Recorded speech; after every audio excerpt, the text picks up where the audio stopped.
Do you know ball? Do you Do you know know ball? ball? Do Do you know you know ball? ball? Do you Do you know know ball? ball? Welcome back to episode 6. Welcome back. Starting to get a little consistent with it, right, Matt? This is crazy. This is unprecedented times for us, but we're back again. We are And back again. I think I don't know if you have anything to say, but I would like to just kind of jump right into the first topic Oh of yeah, today's yeah, no, video. 100%. Let's jump All in. right. Jump right in. So, the Nationals, they got new jerseys and they're ugly. So speaking of ugly, Zach, why don't you kind of talk about them? All right, all right. There there's not much to say about them.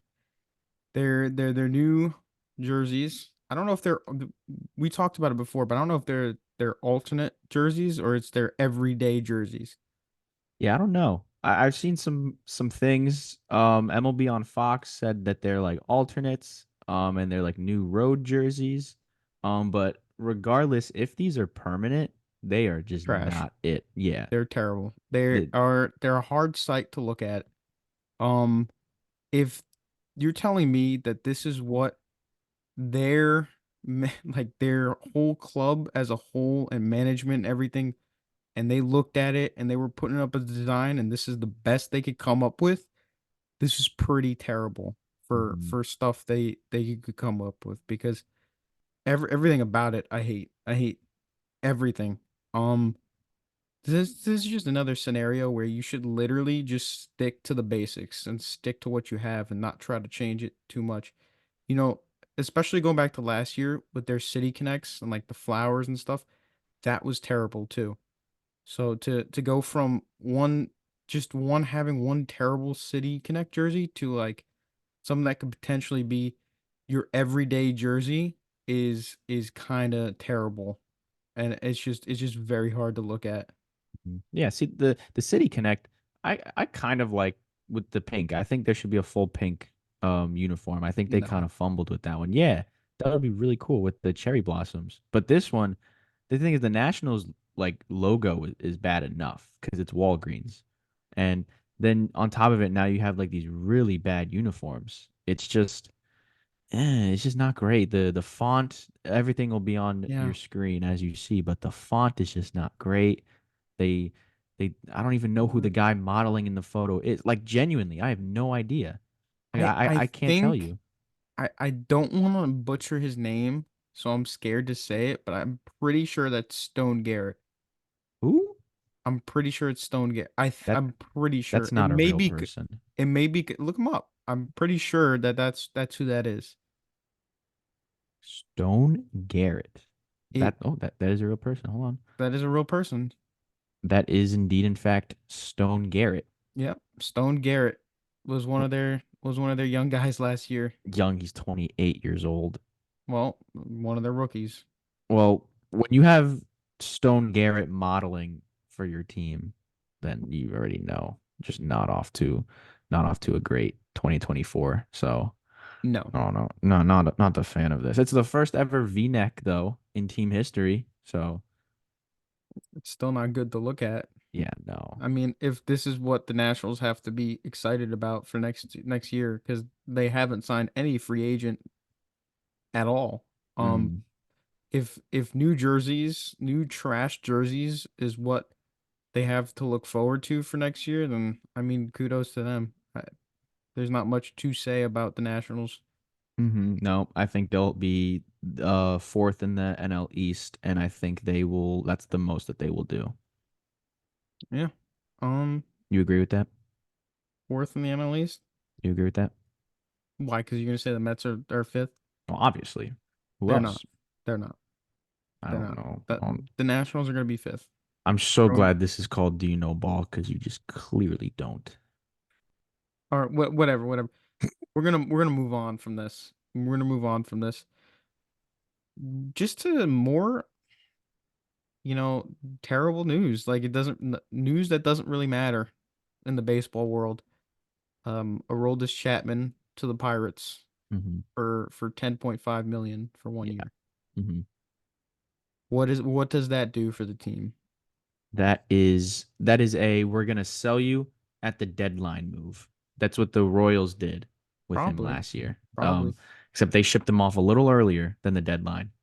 Um, I mean, if the Pirates want to compete, maybe they'll try and unlock something in Chapman, but hasn't been great necessarily. I mean, he was kind of good, and then Yeah, he was the woes kind of came back to him a little bit in Texas, and I think Texas finished with like the most blown saves in the league. I might be wrong with that, but they won a World Series, well, so he was pretty good in the start at Texas. In his beginning sort of half of Texas because he just was dominant. He pitched like we know Chapman to pitch.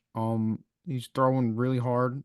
Like I don't know how much he got up to. I think he got up to 104. Um, I don't remember exactly, but it was definitely 100 plus.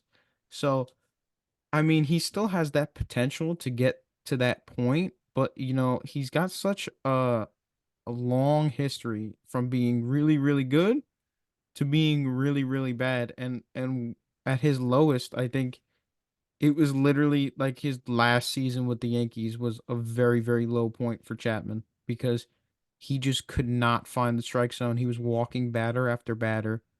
Um, and yeah. just was all over the place with his stuff. So I don't know. I don't know. It's kind of a risky signing for the Pirates, even though they don't have much to go off of, Mhm. Yeah, they have Bednar too, who is one of the top closers in the league. So I doubt he will see much run as a closer, if for any sure. at all. It's really, I just think, gonna be we're gonna sell you for to a contender at the end of the day. So I mean, Chapman gets 10.5 million more than I would have expected, but it's I guess a win for both sides.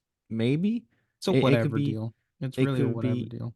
yeah, low risk, high reward type thing. Because if he poops the bed for the Pirates, I don't they're not really gonna be competitive anyway, so it's not gonna really matter. So we'll see.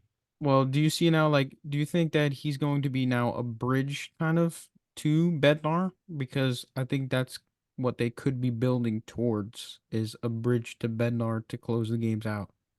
So Chapman as a setup man, That's what I'm heading towards. Yeah, it's not the best decision in my opinion. I've seen too many years of Chapman in the Bronx, and I can just tell you any team that really thinks about signing him is just crazy in my opinion. Because him as a person too, he's done some things. He was tardy to some Yankee meetings and practices, and it got so bad that they left him off the postseason roster.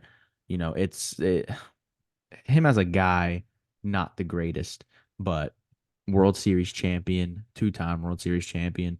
So maybe the Pirates are going to look to unlock something, whatever they found in Mitch Keller. I don't know, their pitching coach. Maybe they could find the same in Aroldis Chapman at what, 30 something years old, the ripe age of Google search, maybe, maybe, potentially 35. The ripe 30, age of 35, 35. Yeah. ripe age of 35. There are better relievers on the market though than Chapman. Right now, two guys that come to mind like automatically is Ryan Stanek and Hector Neris. They're Hmm. both they're both better than Chapman. They're both also I don't want to Also, yeah. be quoted saying this, but I'm pretty sure they're both younger than Chapman as well. So for them to go with Chapman to do whatever they want with him, it doesn't really make too much sense because if you're looking toward to build a bridge toward Bednar, Chapman might not be definitely is not the best option to do that. Hmm. Well, I think um Neris is and Stanek. I was just thinking it from like a money perspective. The Pirates don't really do much when it comes to anything. Um but then again, 10.5 million for Chapman is probably more than what Neris is gonna make from a contract. Hector Neris is probably gonna get like 8.5, 7 million. It's been like rumored and reported. Yeah. So that's already more than Chapman, but Chapman was probably just looking for like the basic, just 1 year prove it deal. I doubt from this on like this point forward he will ever get a multi-year deal. I just still think it's just gonna be a we'll trade you at the deadline type of deal. Hmm. Yeah. Well, 38, I don't know if that's right. You said 38. He's Chapman, 35. 35. Okay. Well, I don't. again, like I said, I don't know if 35 is really too much of a prove it deal. I mean, I I don't know. mean, I don't know how much he's got left in the tank to tell you the honest truth. David Because, Robertson. I mean, yeah, but Chapman and Robertson are two different relievers. Yeah, And we're going to get into Robertson's good. Robertson later on. Yeah, Robertson's good and Chapman's not. You're right. Two very different relievers. Well, how long do you think Chapman could throw over 100 miles an hour? I don't think How Chapman's much longer? good at all. I mean, like from a Yankee perspective, Albert Abreu could throw 100 miles an hour, but he Well, was never also good. throw 100 miles an hour and control it. You know, Chapman cannot do anything. at this age, I don't think he's going to be able to do that for much longer. I'm gonna look up his baseball savant page because Yeah, like I don't know. This is just all bad news with Chapman. I don't know. why don't we just go right into David Robertson then? Let's talk about him. You want to? Okay, yeah, we could Let's go do it. straight into David Robertson. So David Robertson just was just signed by the Rangers for 11 to 12 million dollars Hmm. for 1 year.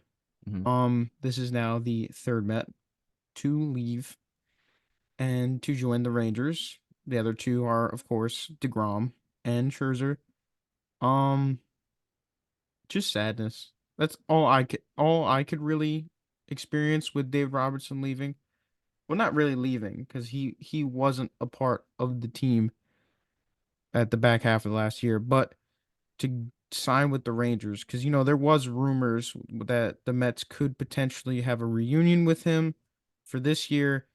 I can't say it's betrayal. It just hurts. It just hurts everywhere. It's all over. There's as especially as a Mets fan right now, I am so sick and tired of seeing things on Twitter, seeing people post, "Oh, the Mets are interested in this. Mets are interested in that. Oh, they could possibly add a DH. Oh, they could possibly look to add bullpen." I'm tired of seeing the interest tweets and all that, and I want to see something that's a solid fact because at the moment for the Mets especially there has been no solid facts put out there. And I mean, I guess it's good for the Rangers. They build up their bullpen. They're still the best team in the league, I think, personally. They won their ring last year. That's a They're bold still take. I know, but they're still very, very solid. And they don't show any signs of slowing down. They just show signs of getting better. So I think if you get a fully healthy DeGrom, which I hate that he's on the Rangers, fully healthy DeGrom, fully Right. healthy Scherzer, and the rest of their rotation, Evaldi, I still think Montgomery's going to re-sign with the Rangers. But other than that, I think they're just getting stronger, especially adding David Robertson. Yeah, David Robinson's solid. And you were talking about all the Mets being on the Rangers. I can say the same thing about the Yankees, right? You got Evaldi, you got Monty, you got Andrew Heaney, now David Robertson. That's four former Yankee pitchers right there. Ezekiel Duran, if you even want to count him. They traded him for Joey Gallo, for those that don't know. So that's what, five Yankees right there. I know how you feel, a little bit heartbreaking, but best team in the league. I don't know. I think roster construction, the Dodgers or Braves probably. I would, if I was like a not so smart baseball fan, I'd say the Yankees, but Mm. no, I have some sense in me. But I just think at the end of the day, David Robertson can still throw the ball pretty solid. Um, is he going to close for them? Honestly, don't know. I don't know who the closer for Texas is. I think it's still going to be Leclerc.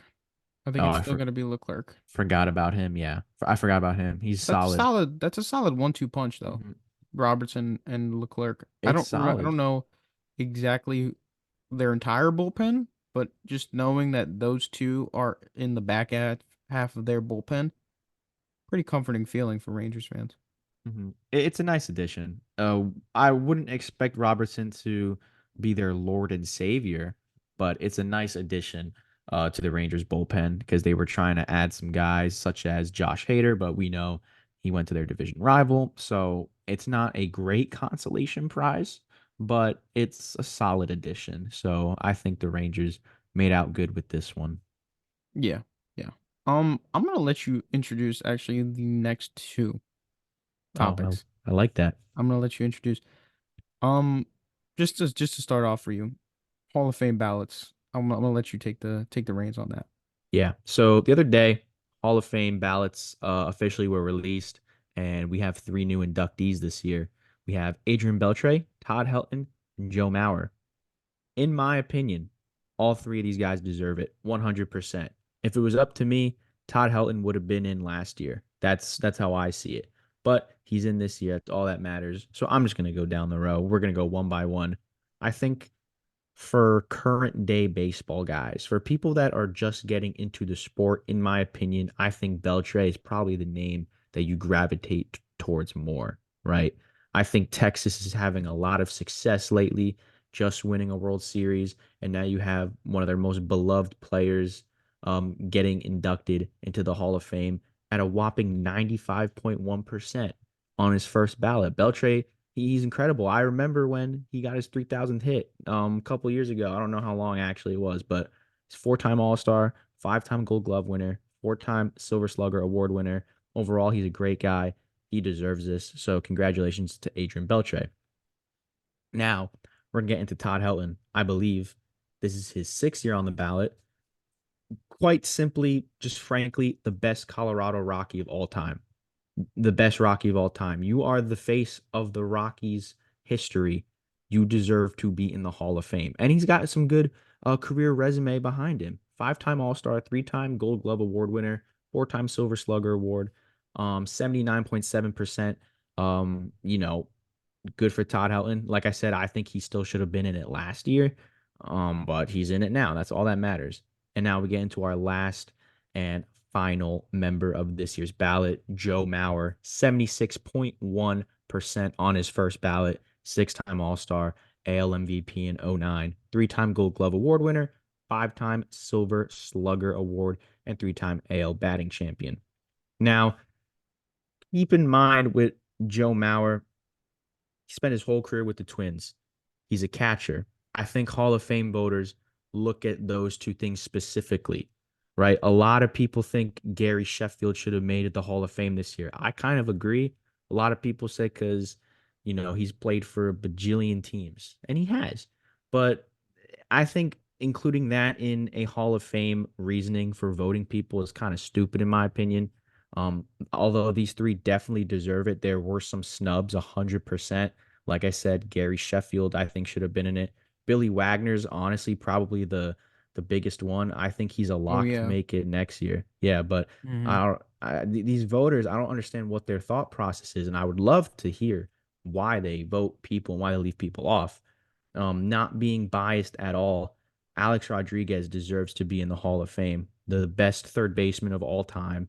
He's one of the game's greatest players of all time, hands down. But I fear that since Barry Bonds didn't make it, which is absolutely absurd, the best player the sport has ever seen, I fear A-Rod's chances are at zero. And I think he'll continue to get votes. I don't know how much he made this year, but I just think it's absurd that A-Rod did not make it. And Billy Wagner's probably going to make it next year. Next year's Hall of Fame class is honestly a very, very good Hall of Fame class. You got guys like CC Sabathia, Ichiro Suzuki. They'll both probably make it. Dustin Pedroia, I know, is on it. It's a random name, Brian McCann. There's a lot more. I don't remember off the top of my head, I don't think but Brian McCann's gonna make the Hall of Fame. you'd be surprised. A lot of people have Oh, made some compelling arguments for Brian McCann. maybe that'll bite me in the back. You know, years a year on ahead. But We'll come back to this in a year and we'll yeah, talk about and we'll Brian we'll see what McCann's. happens. hmm David Wright's gonna be on there too for the second. I think he'll be off the ballot in a couple years.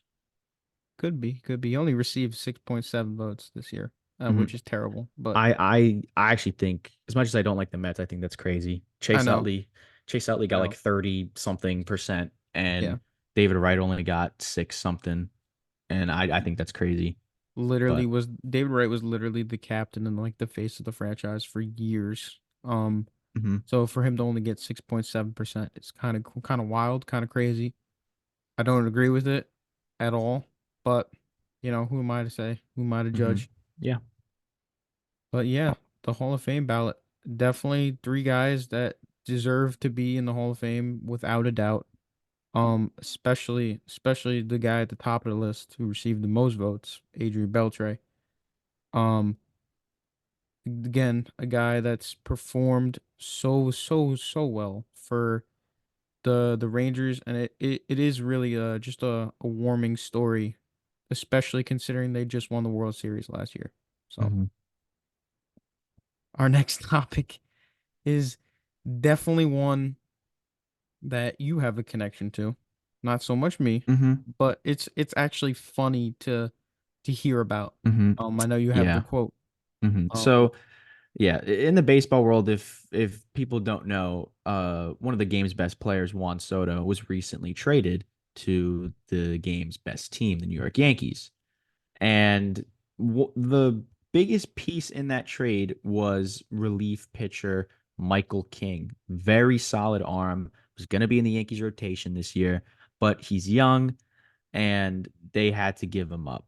He's like 26, 27. yeah. Regardless, Mhm. he was the biggest piece that the Padres wanted, so the Yankees had to give him up.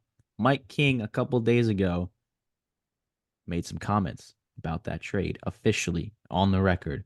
And here's the quote: I continue to praise Padres general manager AJ Preller and be confident in saying that I feel like the Padres won the trade.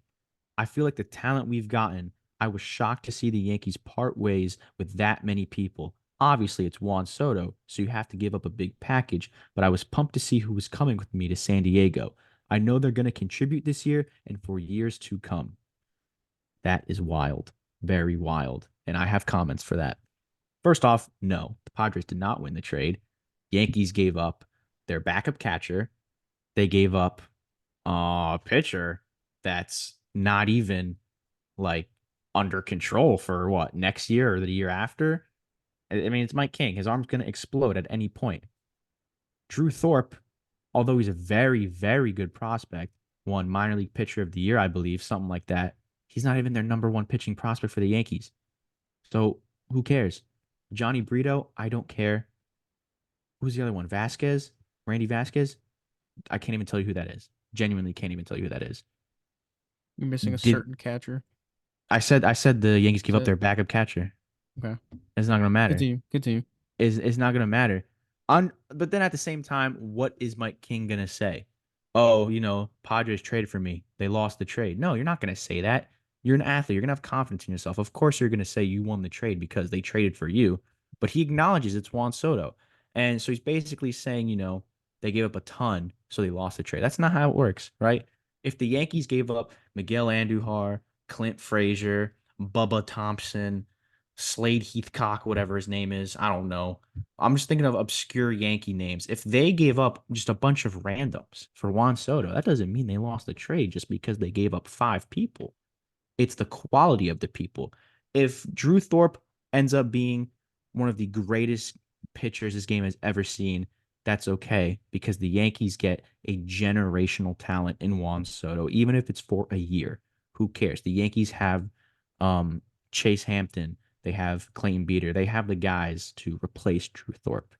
Overall, I think it's I don't think Mike King's salty. I don't think that's kind of his character. I think he's a very, very nice guy and very mature guy. I don't think he would make any childish comments.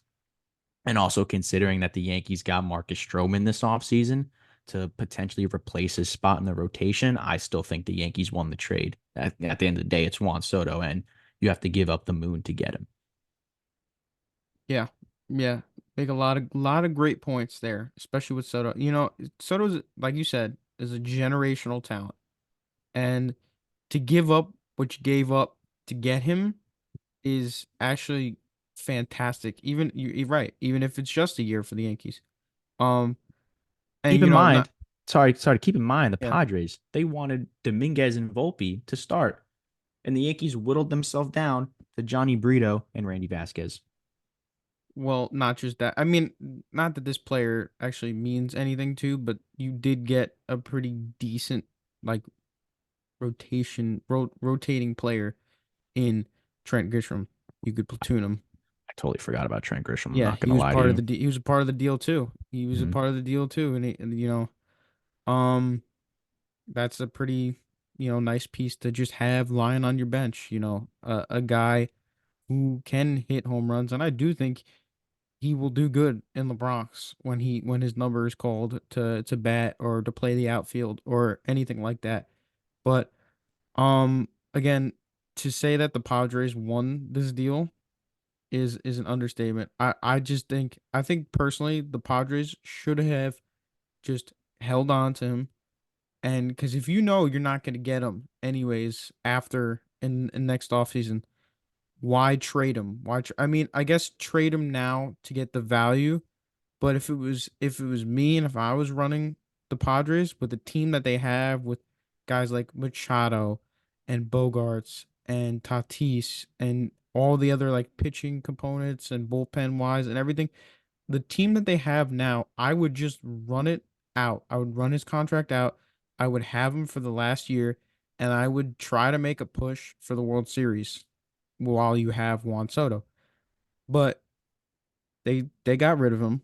They sold him to the Yankees, and the Yankees are gonna benefit from it. I do think the Yankees are gonna have a strong 2024, and we'll see how it ends up in the future. Hopefully it ends. Hopefully it ends with number 28. Mm, I hope not. Anyways, we're gonna move to Blake Snell now. I know we've talked about this guy for the past two podcasts. No traction at all. The only offer that's been on the table for Snell is the one that the Yankees offered him, the Mhm. contract that the Yankees offered him. And other than that, I mean, he's really hasn't been getting any offers, which is kind of concerning, especially that, we're getting later and later into the offseason and spring training is also in like, I believe what, like 20 something days, something like It's, that. it's Or very soon. pitchers and catchers. Very I'm soon. correcting myself. Pitchers and catchers is in like 20 something days. So for him to not have anything right now is kind of crazy because he is the top pitcher on the market. So for no bites right now, it's kind of wild. Hmm. And maybe he's rethinking everything right now. Maybe he's thinking he should have taken that deal with the Yankees before they went out and signed Stroman Hmm. because the Yankees pretty much just said, "You're not going to take our deal. Well, we're going to go out and we're going to pivot to someone else who is going to take a deal from us and is going to pitch for us." So Snell's kind of in a rough spot right now. Hmm. I think if Snell went back to Cashman and was like, "Yo, I'll do this deal," I think the Yankees would give it to him in a heartbeat. Um, that at the time, even now, it's the only deal that we know has been offered. It's the only deal that we know is on the table. So anything can happen. We spoke to our good pal Chris Cotillo and says that according to his sources, Snell wants to pitch in Seattle. There's been no traction with Seattle whatsoever. They did just trade Robbie Ray to maybe clear up money for Snell. You never know. But then again, I think it's very weird for a two-time Cy Young winner, especially the one that just won last season, to not really have any traction. And I did see something, a quote on Twitter from Scott Boras or one of his representatives that it is very likely that his big free agents, such as Monty, Chapman, Snell, it's very Bellinger, very good chance that they might go unsigned into training camp. That that alone should send ripples into the media because Hmm. I just can't see those three guys not going signed. Like I said, I think Montgomery's going to go back to the Rangers. Blake Snell is really a wild card. There's a lot of teams that could use him. There's been no traction, like we've just said. And Cody Bellinger, I mean, I can't believe after the year that he had last year, there has been nothing. And I mean nothing. No posts, no rumors, nothing. And nothing. It's Hmm. been dead silent. So for those three guys to not have any movement right now, and we're getting closer and closer to the 2024 MLB season, it's kind of hard to think about. I mean, I again too for Cody Bellinger. I really think he's gonna go back to the Cubs. I think he's gonna end up settling and go back to the Cubs. But I don't know what's gonna happen. Maybe they do go into spring training unsigned and something happens eventually, but you gotta think like they're going to play 2024 baseball. Like they're going to have to. So at some point they're gonna have to settle for a deal just so that they could play the 2024 season at least. Hmm. Yeah. Is Scott Boras bad for baseball? What do you think? I have my history with Scott Boras. I do not like him, never have and never will. I will Um put the tweet on the screen. literally the Carlos Correa fiasco that we had last season. Don't like him. I never Oh. have, and I never will. That's what Mhm. I was thinking about. And but there's also a lot of other things with Scott Boras that I don't like, but that in particular, that whole Carlos Correa thing, I don't like the guy. I think he's a scumbag, and I think he tries. I mean, if you're a player, obviously he's the best option for you because he tries to milk every dollar he can from teams. But he's just an all around scumbag, and I do not like him at all. That's tough for you. Yeah. Now we go into one of his other clients, Matt Chapman. Oh, yeah. Yeah, we go into Matt Chapman. We'll go. We'll talk about Chapman now because we're on the topic of Yankees, Scott Boras, Yep. and his Yep. Yep. clients. Um, so there's more rumors that Yankees are now showing interest in Matt Chapman. They have kind of a glaring hole at third base. I mean, as of right now, if the season started today, DJ LeMahieu would be your opening day third baseman. Not the worst thing in the world. Yeah. But as a Yankee fan, am I comfortable with DJ starting third base for the foreseeable future? Not really. If he can go back to his MVP voting form, whatever year that was, 2019, 2020, I don't honestly remember. If he can go back to that form, then obviously, yeah, I'm comfortable. But as of right now, current day DJ, I don't know. I think Chapman is always going to be good. I think he's always going to be in this league for a long time simply from his glove. And he doesn't have the worst bat in the world. He had a very nice hot streak for a little bit last season. Um, do I think the Yankees go out and get Chapman? No. I think the Yankees, and I think specifically Aaron Judge, are kind of dead set on having DJ at third base and honestly leading him off this year. So we'll see. I just think this is a play from Scott Boras to try and get more traction. Anytime he wants one of his clients to get money, he'll throw the Yankees name out there and maybe teams will start balking at players. Yeah. Matt Chapman. That's not an odd choice for the Yankees, but he could be a not so terribly expensive option for them. Mm-hmm. Like you said, DJ is their third baseman at the moment. But anything could happen, honestly. Anything could happen. And the common theme that we've been all stating throughout this entire podcast is that we are getting closer to the MLB season. So for players like him not to have signed, it's not going to be benefit them as much. Um, but then again, let's play the scenario that you do get Matt Chapman, right? You have DJ under contract right now. What do you do with DJ? Where do you put him? These are all excellent questions, Pat. These are all great questions. There's so many rumors that we don't even know if Glaber is going to be on the opening day roster. I think that we're so close to the season that I just think Glaber's here to stay, and I think in an all in year to trade Glaber Torres, who was your best player last season, is just bonkers. I think it's stupid. So I that's the only thing I could imagine. But I think DJ would go to the bench if for some reason they would get Chapman. I just don't see them trading Glaber Torres at the moment. Is he a You, Yankee next year? That's a topic for another day. But I don't see them trading Glaber. I think DJ would move to the bench and would play a utility role. So if Chapman has an off day, Glaber has an off day, or even Rizzo has an off day, DJ would just fill in that spot in the infield. yeah, I mean, but that's kind of a wild statement too, because a guy that DJ's been super solid for the Yankees for the past couple years. Maybe not so much last year, but you would like as a Yankees fan, you probably like to see him pick it up a little bit and return to his former. self. But Oh, I'd love to. Yeah. I just don't think I don't see that happening. And Matt Chapman would be a very, very good option for them. hmm I don't think it'll happen. I I don't think think it's it'll Scott happen either. Boris, but I think he's a Blue Jay at the end of the day. You think he's I gonna think he's a Blue resign? Jay. Yeah. And Okay, that's fair enough.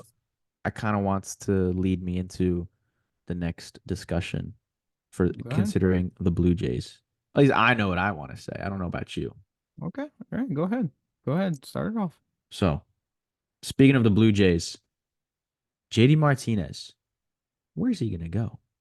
No one knows. No one knows. And See, hmm before you get into your side of this, hmm I like I said, the Mets have been rumored with JD. They've been rumored with Justin Turner, and they've been rumored with Jorge Soler. I would like to see guys like this already signed so I could get that like figment out of my imagination you should completely get it out of because your imagination now because it's not going to happen. well, I'm just saying because I'm tired of the rumors and I just want to see fact. I've been saying that. I said that previously in this podcast already. I want to see something solid. So, in saying that, we thought JD was going to go to the Diamondbacks. I'm going to let you take it from here. Yeah, so we kind of assumed that JD Martinez was going to go to the Diamondbacks, right? That is not going to happen anymore because the Diamondbacks yesterday, kind of out of nowhere, no reports, no traction really, signed Jock Peterson, $9.5 million deal, mutual option for 2025. It's honestly a good deal. The Diamondbacks looking to add bats this offseason. They added Suarez for third base, if I'm not mistaken. Jock Peterson now will fill your DH role that we all kind of thought JD Martinez was going to take. So good for the Diamondbacks, honestly. A nice solid bat. He'll crush some pitchers every now and then. Is he going to play every day at the DH spot? I don't know. He didn't play every day for the Giants, so maybe the Diamondbacks said to him, "Yo, we'll give you some more playing time." But it kind of affects JD Martinez in a way because now it's like, who does he go to? A lot of people thought he was a perfect fit in Arizona, and that's why it kind of tied in with the Blue Jays in a bit because they could honestly use JD Martinez at DH. But the question is that going to happen? I really think that the Blue Jays are going to bring back Matt Chapman, and that's going to be a pretty decent contract right there, whether it's 4 or 5 years to get Matt Chapman back, plus you get JD Martinez on top of that, it's going to be a pretty pricey offseason if that's really what the Blue Jays' plan is. So it almost makes me think inevitably JD Martinez is probably going to end up being an Angel. But at the end of the day, they still probably want to be competitive. They lost Otani. You still have Mike Trout, hoping you can get at least 10 games out of Anthony Rendon. Who knows? Put him at DH. Maybe you compete a little bit, try and make the wild card, but your division is already pretty packed with the Astros, Rangers, and Mariners. So I think it's gonna be really weird. I have no idea where JD will go. Well, yeah. So a solid bat, like you said. Definitely, I like the move. I like Jock to the D-backs, but I really did believe for a long time that JD was gonna go to the D-backs. But I guess the D-backs had other thoughts in mind. I do not see JD though, however, going to the Blue Jays. I see Jorge Soler being the Blue Jays option for DH. I And hope not. I if hope they not. get if they get Chapman back, like you said, and they get Jorge Soler, then you're looking at again, either way, regardless of how this ends up, it's going to be a pricey offseason if that's their plan. But at the moment, I haven't seen too much. I know that the Blue Jays are the front runner right now for regarding Jorge Soler. I know that they are. But yeah, I mean, just good for the D-backs, getting a solid bat, just getting out there and grabbing something while they can. Um, you know, earlier they got, what's his face? Who'd they get? Eugenio Suarez. That's who they got. Suarez, yeah. So that was a nice addition. But other than that, I mean, I don't know. I don't know. I don't know how Jock's gonna play for the D-backs. We'll just have to wait and see. But hmm this is gonna be our last topic of the day, and it's an interesting one. Um, Reese Hoskins. Definitely a name Mm-hmm. that we all remember. All out for 2023. Done for the year. Mm-hmm. Um, he just signed a 2-year deal with the Brewers. 2 years, 34 mil, and it's going to be difficult to see someone like this um put on another jersey that's not Philadelphia. You know what I mean? Mm-hmm. Mm-hmm. So I'm really interested to see how he does coming back from the injury that he had. I believe it was an ACL. I don't remember. I don't I'll look it remember up it for you. entirely, but coming back from a tough injury, I would like to see how he does. I hope nothing but the best for him, Mm-hmm. even though I know I should hate him because he's a Philly, but I would really do. I truly wish nothing for the best, nothing but the best for him. But yeah, we kind of knew this was going to happen anyways because Bryce Harper was already announced to be the first baseman for the foreseeable future. So we knew that Hoskins was going to go to another team. Um, and that team happened to be the Brewers. Hmm. Yeah, I think it's a perfect fit, honestly. I think first base has kind of been wide open for the Brewers for the longest time. I remember that they were getting reports that Luke Voit could be their starting first baseman, and I only know that just because, being a Yankee fan, kind of tied with all this information about former players. So I think it's a great signing for the Brewers. They rarely kind of go out and spend money. So to see this, it's going to be a pretty impactful bat. We kind of touched upon this, I think, like a last podcast or not too long ago, but they view themselves as competing for their division. I think they very well could win the division. So that's why they're kind of going out. They're getting bats. They also got Jake Bowers earlier in the offseason. Yay, Jake Bowers. Woo! It'll solve all their problems. But, Reese Hoskins at the end of the day, he's a Philly fan favorite. I know it's gonna suck for them to not see him play every day. But like you said, Bryce Harper's at first base for them. Reese Hoskins gonna play every day for the Brewers. They're gonna be a fun team. Is this gonna push them over the edge? I don't think so. No. I think Mm-mm. it can. I don't want to use the word solidify, but it'll help their case a lot in trying to win the division because you got the Cubs and the Cardinals are coming out hot this year. The Reds had a pretty nice year last year. That division's going to be fun.